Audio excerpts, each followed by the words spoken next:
제가 그때 연봉 처음에 1,200만 원 받았거든요. 네. 지금 순자산이 한 20억 정도 되시는 거고. 20억이 좀 넘죠. 네. 네.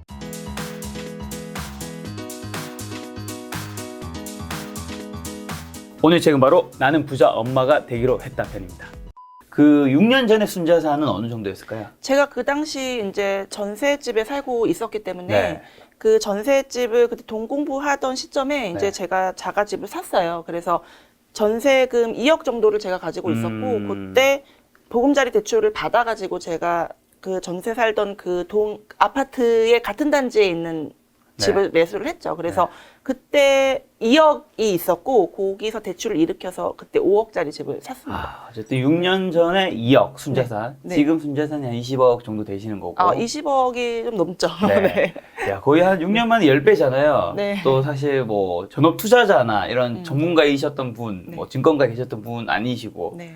이제 원래 주부이셨던 거 맞을까요? 네. 습관성 유산으로 고생을 하다가 이제 좀 시험관 시술을 통해서 아이를 낳았는데 저희 남편이 일을 그만두게 됐어요. 왜냐면은 제가 아이를 어렵게 낳았잖아요. 어렵게 낳았는데 아이를 낳고 보니 굉장히 좀 아이 키우기가 너무 힘든 거예요. 제가 그때 좀 많은 힘든 일이 있었어서 제가 뭐 원형 탈모도 생기고 허리 디스크도 나가고 그리고 무릎도 나가고 뭐 손목도 다 이렇게 보호대차하고 그 치료받을 정도로 좀 몸이 악화가 되고 뭐 안면마비도 오고 두드러기도 나고 좀 심했었어요. 그 몸 상태가. 그래서 그때 저희 남편이 일을 그만두게 되죠. 일을 그만두게 되면서 돈이 힘든 상황에 그러니까 너무너무 도움은 필요한데 도움을 받을 수가 없어서 저희 네네. 남편이 일을 그만두게 됐고 네. 그리고 근데 수입이 끊겼잖아요. 그래서 마이너스 통장으로 뭐 버티고 했는데 돈 때문에 너무 점점점 처음엔 괜찮을 줄 알았어요. 돈이 점점 없으니까 육아도 힘든데 돈도 없어서 힘들고 하니까 그때 제가 돈 공부를 해야 되겠다라고 이제 결심을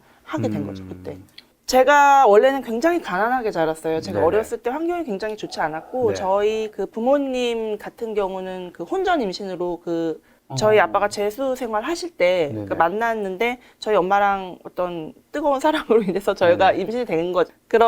저를 임신을 하셔가지고 어쩔 수 없이 결혼을 하신 거예요. 그래서 좀 어린 나이에 저 때문에 결혼을 하셔가지고 굉장히 저를 많이 원망도 하셨고 저희 아빠가 그리고 환경이 그래서 좋지가 않았던 게 일단 저희 아빠가 굉장히 외도를 많이 하셨고 그리고 좀 잦은 폭력이나 뭐 이런 그런 것들로 제가 초등학교 들어가기 직전까지 좀 많이 저희 엄마가 돈도 없고 뭐 스팽글 달고 인형눈 붙이고 진짜 그런 생활을 하다가 정말 돈이 없는 생활을 하다가 이제 이혼을 하셨어요. 이혼을 하시고서 제가 친할머니랑 같이 살게 됐거든요. 네. 근데 저희 친할머니네 댁은 상황이 더 좋지가 않아가지고 네. 그 당시 굉장히 그 오래된 한옥집이었는데 뭐 그 화장실 같은 것도 좀 푸세식이었고 그리고 용돈이 저한테 전혀 지급되는 부분이 없었어요. 그래서 제가 초등학교 때부터 찹쌀떡도 팔고 그리고 뭐 그런 용돈이 필요하잖아요. 근데 하나도 이런 게 안 되니까는 돈 달라고 할 때마다 뭐 두드려 맞고 그러니까 좀 어렸을 때 많이 맞고 자랐고 굉장히 많이 좀 이렇게 제 존재가 필요 없는 존재 그런 좀 힘든 일들을 많이 정말 가난했고 제 자존감이 되게 낮았고 이런 삶을 겪고서 자라게 된 거죠. 근데 그나마 제가 잘했던 거가 하나 있었는데 학교에서 그래도 공부를 잘해갖고 그걸로 버텼었던 부분이 있었어요. 그럼 어린 시절에 그렇게 좀 힘든 환경이셨는데 네. 부자 엄마 마인드로 좀 전환하면서 바뀐 게 뭐인 것 같으세요? 부자 엄마가 되겠다 뭐 이런 생각은 없었었어요. 제가 부자 엄마가 되겠다라는 생각이 없었던 것이 그렇게 저는 굉장히 가난한 환경에서 자라났기 때문에 이게 어느 순간 돌아보니까 제가 그냥 가난함에 익숙해졌고 또 그 안에서 행복을 찾는 방법을 그러니까 그 부분에서 통달을 했더라고요. 그래서 그냥 항상 안 쓰는 거에 익숙해져 있고 그리고 필요하지 않은 것은 그냥 생각하지 않고 내가 뭔가 성장할 수 있다라던가 꿈을 갖는다기보다는 그냥 그 주어진 환경 안에서 내가 행복하고 그 안에서 잘 살자라는 마인드가 되게 강했던 사람이에요. 근데 내가 부자가 되겠다라는 결심을 한 거는 정말 제가 어떤 강하게 충격 같은 걸 받았기 때문에 이게 생각의 전환이 일어난 거죠. 왜 사람들이 거의 뭐 죽을 고비라던가 아니면은 진짜 힘든 일을 겪으면 약간 그 사람이 바뀐다 그러잖아요. 그런 식으로 제가 바뀌었던 부분이 있어요. 돈이 없잖아요. 왜냐면 제가 일찍 집에서 그래서 독립을 했거든요. 막 맞고 그리고 맨날 그 멸시당하는 삶이 싫어서 집에서 독립을 일찍 했고 그래도 나는 공부를 하고 왜냐면 내가 잘하는 거 이거 하는데 그래서 공부를 하고 싶은 마음에 학교를 일단 그래도 제가 전문대라도 들어갔어요. 들어가고서 낮에는 회사를 다니고 밤에는 이제 학교를 다니는 삶을 사는 거죠. 네. 근데 제가 그때 월세도 내야 됐고 등록금도 내야 되고 하니까 돈이 내가 버는 돈으로 하기가 너무 제가 그때 연봉 처음에 1,200만 원 받았거든요. 삶을 사는데 등록금과 제 그 월세를 내기가 너무 힘들잖아요. 그래서 돈을 더 벌어야 되니까 주말에 제가 아르바이트를 했는데 그 당시에 제가 좀 뭐 키도 크고 그냥 뭐 외모도 그냥 괜찮았어가지고 그래서 도우미 일을 조금 하다가 제가 돈을 더 많이 벌고자 점점 이제 레이싱 모델 쪽 일을 하게 됐어요. 그래서 이제 레이싱 모델 제가 하루 일하고서 얼마를 받았냐면은 한 20만 원 정도 받았죠.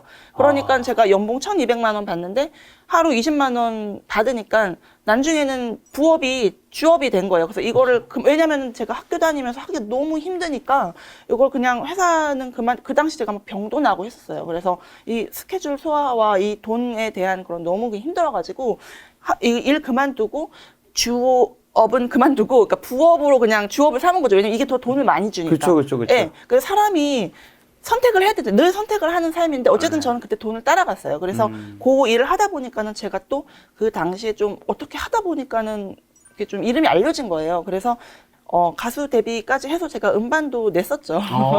네, 그때 근데 그거 하고 그만뒀어요. 거기까지 하고. 왜냐하면 제 길이 네. 아니라는 생각이 들더라고요. 계속 돈을 쫓아갔잖아요.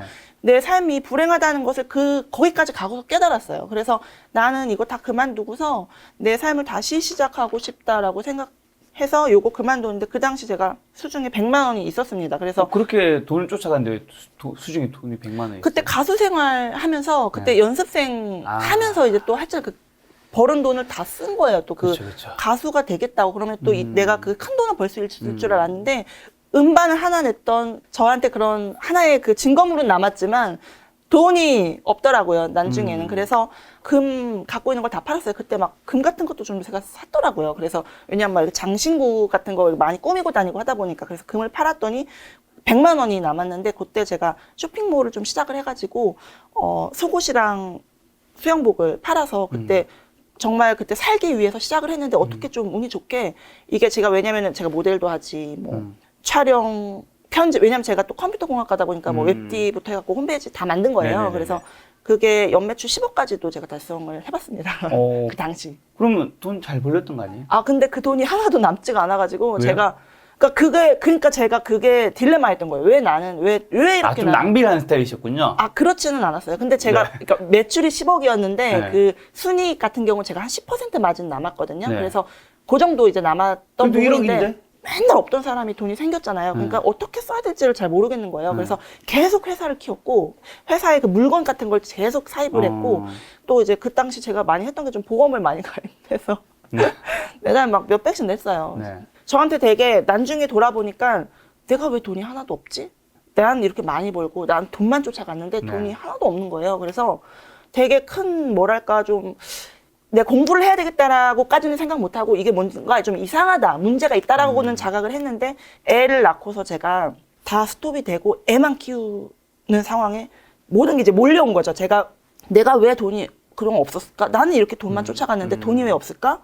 내가 지금 여태까지 한 건 뭐지? 이렇게 살면 안 되겠다. 그리고 너무 힘들다 지금. 가장 중요한 건 그거였어. 너무 힘들고 우리 남편도 지금 일 그만뒀네. 그것도 제가 저희 남편 보고 일 그만두라 했거든요. 왜냐면 너무 힘드니까 솔직히 말하면 돈에 관심이 없었던 것 같아요. 이게 어떻게 돈을 굴려야 되는지 뭔가 왜 돈이 중요한지 그런 건 없고 그냥 필요하니까 쫓아는 갔는데 돈에 대한 개념조차 없고 그냥 나는 돈과 완전 무관하게 돈이 없어도 살 수 있고 나는 그냥 필요하면은 벌고 이렇게 딱 거기까지였던 내 수준이.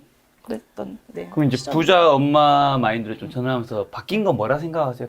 완전히 통째로 다 바꿨어야 됐어요. 그러니까 뇌 시냅스를 완전히 다 바꿨어야 됐는데 예를 들면은 저는 일단 상상조차 안 되더라고요. 내가 예를 들어 내가 왜 부자가 되고 싶은지 그런 예를 들어 그런 자기계발서라던가 그런 뭐 꿈 뭐 그런 아니면은 뭐 이렇게 성공학 이런 거에 대한 책을 제가 좀 읽었는데 내가 원하는 걸 생각하면서 끌어당기라는 거예요. 근데 내가 뭘 끌어당겨야 될지조차 아무런 상상이 제가 이렇게 버킷리스트를 써봤어요. 버킷리스트를 써봤는데 뭐를 써야 될지를 모르고 예를 들어 그냥 사람들이 좋다고 하는 그러니까 나는 그래도 뭐 건물도 하나 있었으면 좋겠고 제주도에 별장도 하나 있었으면 좋겠고 몇 개 썼더니 그 이후로는 내가 아무것도 내 머릿속에서 나오는 게 없더라고요. 난 꿈이 없는 사람이었어요. 그래서 나는 지금 이게 난 꿈조차 없는 사람이었고 이미 가난해서 내가 아무리 돈을 벌어도 다시 그걸로 회귀하는구나라는 느낌을 받았어요. 내 자신이. 그래서 나는 바꿔야 되다, 나 자신을. 그래서 완전히 통째로 바꿔야 되는데 일단 내가 무엇을 갖고 싶고 어떤 삶을 살고 싶은지부터 생각을 해야 되겠다라는 생각을 해서 근데 내가 그런 삶을 살아보진 않았잖아요. 뭐 부가 뭔지도 모르고 예를 들어 부자가 어떻게 삶을 사는지 드라마에서는 막 이런 거 많이 나오잖아요. 재산 싸움 나고 막 그리고 돈 많아서 막 불행하고 그걸 보면서 아 역시 돈이 많으면 불행해 막 이런 생각을 했던 것만 있지 뭔가 그래도 돈이 있으면 행복하고 이런 거에 대한 아무런 표본이 없는 거예요. 구체적인 청사진이었군요. 없어요. 그래가지고 되게 그거를 찾으려고 노력을 많이 했던 것 같아요. 처음에. 그런 부자 엄마가 되는 7단계 방법이 있던데 제가 단계별로 하나씩 말씀드리면 가볍게만 이야기를 또 저희가 해야 될 얘기가 많으니까 자, 1단계가 고통이에요. 어떤 건가요? 일단 고통은 제가 느꼈었던 것처럼 정말 너무 힘들어서 뭔가 이런 거 있잖아요. 사람이 변하려면은 굉장히 힘듦을 겪던가 아니면은 남이 되게 잘 되는 걸 보던가 이게 남이 잘 되는 걸 봤을 때 질투라는 감정이 안에서 일어나는데 그것도 굉장히 강한 고통의 그 뇌의 영역이 활성된다 그러더라고요. 그런 것처럼 내가 굉장히 힘듦을 느끼거나 아니면 진짜 누가 잘 되는 걸 봐서 진짜 배가 아프거나 뭐 이런 것을 강한 고통을 느껴야만 내가 변화의 시발점이라고 보는 그렇죠. 2단계가 동기 유발입니다. 그게 동기 유발은 이제 여기서 변해야 되겠다라고 마음을 먹는 단계. 그러니까 이게 고통 속에 머무르는 사람도 있고 내가 여기서 어떻게든 변해야 되겠다. 근데 거기서 이제 돈 문제를 좀 자각하는 단계라고 보시면 되는데 이게 아무리 힘들어도 너무 힘들면 사람이 이성적으로 이게 내가 돈 문제가 있구나라는 생각을 잘 못해요. 근데 이게 제가 어떻게 알았냐면 저희 남편이랑 진짜 너무 힘들 때 진짜 앉아갖고 우리 터놓고 얘기를 한번 해보자. 우리 왜 이렇게 싸우는지 얘기라도 한번 해보자 해서 얘기를 진짜 오래 하고 몇 날 며칠 얘기했는데 결론이 이렇게 난 거예요. 돈이 우리가 있으면 대부분 해결될 거야 라는 이야기가 결론이 난 거예요. 대부분이 밑단까지 내려가 보면 대부분 돈 문제죠. 정말 밑단에는 돈 문제가 있더라고요. 그게 돈이 전부는 아니지만 그렇죠. 정말 돈으로 해결될 수 있는 것이 많다는 것을 깨닫게 되면서 우리가 그러면은 돈이 필요해 라고 자각이 일어나면서 이게 지금 우리가 바꿔야 된다라는 그 인식이 딱 들 때 굉장히 중요한 단계라고 생각이 들어요. 이게 딱 바뀌는 그 엄청난 변화에. 자, 3단계가 배움. 네. 그래서 그거를 이제 어떻게 할 것인가를 생각했을 때 내가 지금 모르니까 누군가한테 배워야 되는데 예를 들어 사람을 찾아갈 수도 있고 그렇죠. 아니면은 가장 쉬운 책이나 혹은 요즘은 유튜브 같은 채널을 보면서 접할 수도 있고 그렇게 해서 이제 배우는 단계가 이제 시작되면은 그거 이제 진행이 되고 있다고. 그 다음 거죠. 단계가 이제 4단계가 실행. 실행은 이제 그거 배운 걸 가지고 이것도 또 사람이 나뉘는데 배운 걸 가지고 뭘 할까 말까 예를 들어 주식 계좌를 오픈해도 그냥 거기까지 하는 사람들도 있고 맞아. 근데 그거를 그래도 한 줄을 사본다든지 좀 더 공부를 해가지고 뭘 한다든지 그런 실행으로 나가는 것은 굉장히 내가 그 강한 열망을 갖고 있는 사람만이 하는 행동. 그렇죠. 5단계 위기관리, 6단계 뭐 나만의 방식은 뭐 많은 분들이 이해하실 것 같은데 7단계 부의학장은 뭔가요? 저는 이제 이게 좀 그래서 나의 어떤 투자 방식이 설립이 되고 내가 좀 시장을 초과하는 수익률을 내기 시작하면은 이게 내가 생각했던 예를 들어 내가 이런 어떤 목표 설정이 잘 되어 있으면 내가 벌고 싶었던 금액을 조금씩 넘어서는 단계가 온다고 생각을 해요. 그러면 자연스럽게 내 마음에 여유가 생기고 그쵸. 사람들한테 나누게 되고 이런 것들을 해야 또 선순환이 일어나서 더 크게 벌어진다고 저는 생각을 합니다. 저는 이 부자 엄마가 되는 7단계 방법 중에서 사실 제일 중요한 거는 1단계와 2단계 그 고통과 동기 유발의 경계선에서 어느 사다리를 탈 것이냐라고 생각을 해요. 왜냐하면 일단 많은 사람들이 예를 들면 누가 많은 돈을 번다거나 뭘로 돈을 벌었다고 하면 사실 대부분 뭐 배가 아프다거나 아니면 내 지인이 그렇게 되면 뭐 질투를 한다거나 시기심 이런 것도 일어나는 게 사실 자격지심과 피해의식인 경우가 굉장히 많잖아요. 근데 이게 이제 이거를 동기 유발의 에너지를 쓰느냐 아니면 거기서 끝내느냐. 너무 맞는 말씀이신 것 같아요. 그렇죠. 정말 그 사람 비난하고 공격하고 나를 발전 에너지로 못 쓰는 사람이 있는 반면 나를 일으키는 사람이 되는 것이 굉장히 시작의 첫 번째. 어떤 분야에서 이제 누가 돈을 벌었다고 하면 그 뭐 잘못된 거 아니야? 뭐 사기 쳤겠지. 이게 아니라 처음에 당연히 이제 자기 자신 느낄 수 있지만 거기 돈이 몰리고 있다는 건가? 나도 한번 해볼까? 이렇게 갈 수 있는 건데 대부분 이제 2단계보다는 이제 전 단계를 좀 거기서 멈춘 경우가 좀 많더라고요. 맞아요. 자, 엄마들 이미 투자를 좀 잘할 수밖에 없는 여건이 갖춰져 있다고요?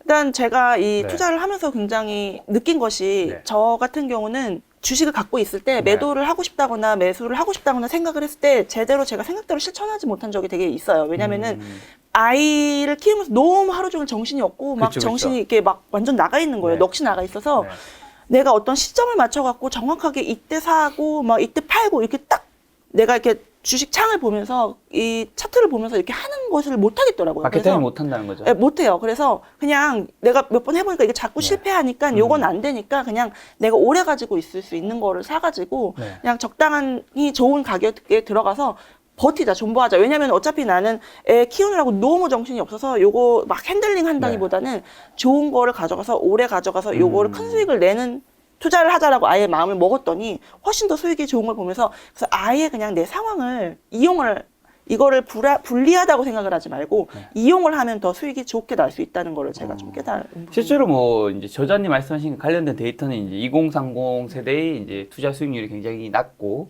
그냥 그 중에서 특히 남성분이 낮다고 이제 NH투자증권에서 나온 이제 통계 자료가 있죠. 네. 네. 저도 봤던 기억이 나요. 생각이 나네요. 자, 근데 어쨌든 저자님은 아이 2명 키우시잖아요. 네. 그러면 이제 사실 그 어머니들의 일이 예전에 굉장히 이제 그 저평가됐다고는 할까요? 네. 근데 굉장히 많은 일을 하시잖아요. 굉장히 네. 하루 종일 너무 바쁘시고 시간 관리를 좀 어떻게 했길래 돈 공부를 할 수 있었던 거죠? 일단 시간이 없다는 걸 인식을 해야 돼요. 그것이 첫 번째예요. 그래서 시간이 나는 남들보다 지금 약간은 시간이 없는 위치에 있기 때문에 요것을 인식하고서 요걸 어떻게 그러면 개선을 할까 생각한다면 이거 효율적으로 쓸 수 있는 방법을 총동원을 하는 거죠. 그래서 이제 가장 집중력을 발휘할 수 있는 방법도 찾고 그리고 내가 하루에 얼만큼 시간을 낼 수 있는지를 미리 파악을 해야 돼요. 예를 들어 아이를 재우고 난 한 2시간에서 3시간 낼 수 있다라던가 아니면 난 주말에 한 5시간 토요일, 일요일 각각 5시간을 낼 수 있다라던가 이런 좀 생각을 해서 정확하게 내가 그때 뭐를 할지 미리 계획을 짭니다. 그래서 이렇게 좀 이 시간 관리를 굉장히 집중적으로 하면 도움이 굉장히 왜냐면은 이게 그냥 시간이 널널해서 언제든 공부할 수 있고 이런 게 아니라 정말 필사적으로 해야 되는 부분이기 때문에 이것이 그래서 더 열심히 하게 되고 그래 더 시간 관리하게 되고 더 예를 들어 뭐 스마트폰 아니면 뭐 TV 시청 이런 거를 좀 그런 것들에서 멀어지고 내가 진짜 요거에 몰입해서 하게 되죠.